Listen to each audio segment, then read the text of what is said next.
sommes en train de connaître une véritable révolution technologique en anatomie pathologique, c'est la pathologie numérique. Et la pathologie numérique ouvre la porte à l'intelligence artificielle. On est au tout début d'un foisonnement, au tout début de l'histoire actuellement. Ce qu'apporte Relapse Risk, c'est d'apporter une information par l'analyse grâce à une méthodologie d'intelligence artificielle, une seule coupe tissulaire sur l'âme, et de fournir une information sur le risque de récidive. Donc cette information-là va pouvoir s'ajouter aux autres critères, les critères cliniques, les critères issus de l'analyse histologique, histopathologique classique, pour mieux classer les patientes et mieux déterminer si elles ont besoin ou non de la chimiothérapie. C'est un point essentiel pour les patientes. Le but majeur, c'est de dire « je ne vais pas donner de la chimiothérapie à une patiente qui ne justifie pas et qui n'en a pas besoin ». L'algorithme Relapse n'est pas encore validé CUVDR, donc pas utilisable pour la pratique clinique, mais ça n'empêche pas de travailler à son intégration complète dans le workflow du pathologiste. Il faut bien saisir qu'on est dans un contexte de pénurie de pathologistes, d'où d'ailleurs l'intérêt de la pathologie numérique qui nous fait gagner du temps et de l'IA qui nous en fait gagner encore plus. Callopix, qui est donc notre système de gestion d'images, donc gestion à la fois des images macroscopiques et des lames numériques, c'est notre outil de travail majeur en pathologie numérique.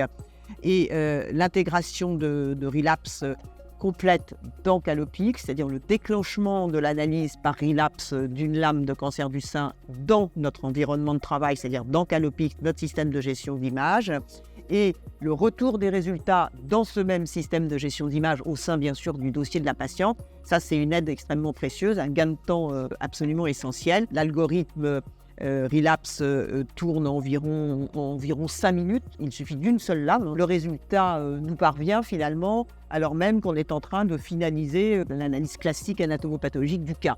Si bien que le résultat peut immédiatement être intégré dans notre compte-rendu si nécessaire. L'outil vraiment, dans la configuration que nous avons, est extrêmement facile à utiliser. C'est vraiment extrêmement simple, c'est rapide. Ça s'inscrit dans le temps réel de l'examen par le pathologiste. Ça apporte une qualité diagnostique et prédictive supplémentaire pour le patient. Donc c'est vraiment essentiel que ce soit intégré dans notre activité. Mais je pense que l'adoption est vraiment liée à cette implémentation complète, à une intégration complète des algorithmes d'IA dans le système de gestion d'images du pathologiste qui travaille en pathologie numérique. Pour cette intégration des algorithmes d'IA dans les systèmes de gestion d'images qui gèrent toute l'activité de pathologie numérique, l'intégration donc est essentielle. Il y a donc 2 partenaires qui doivent apprendre à discuter. C'est les éditeurs de systèmes de gestion d'images, en l'occurrence Clibin avec Callopix pour nous, et les éditeurs de solutions d'intelligence artificielle.